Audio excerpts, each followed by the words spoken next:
બિહાર વિધાનસભામાં ભાજપ અને એનડીએ ગઠબંધનની અભૂતપૂર્વ અને ઐતિહાસિક જીતને લઈને માળિયાહાટીનામાં 190 જેટલી સીટોની જીતના કારણે ભાજપે ભવ્ય ઉજવણી કરી હતી। અત્રે મહારાણા પ્રતાપ ચોક ખાતે ફટાકડા ફોડી આતિશબાજી કરી અને ઉજવણી કરવામાં આવી હતી। આ તકે તાલુકા પંચાયતના દિલીપ સિસોદિયા, જિલ્લા પંચાયત બાંધકામ સમિતિના ચેરમેન દિલીપસિંહ, સરપંચ જીતુ સિસોદિયા, જેપી ભુલેત્રા, મોળો જુજિયા, ડીકે સહિત સ્થાનિક ભાજપના આગેવાનો તથા કાર્યકર્તાઓ હાજર રહી અને ફટાકડા ફોડી આતિશબાજી કરી મોં મીઠું કરાવી અને ભાજપની જીતની ઉજવણી કરવામાં આવી હતી।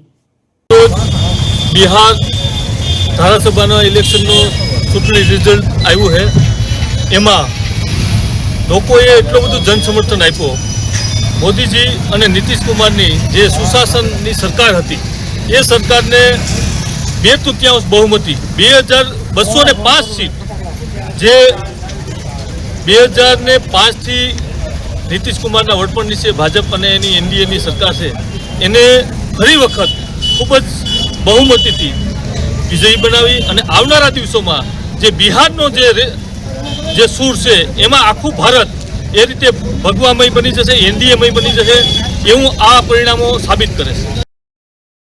પ્રતાપ સિસોદિયા સાથે bureau report, today Gujarati news.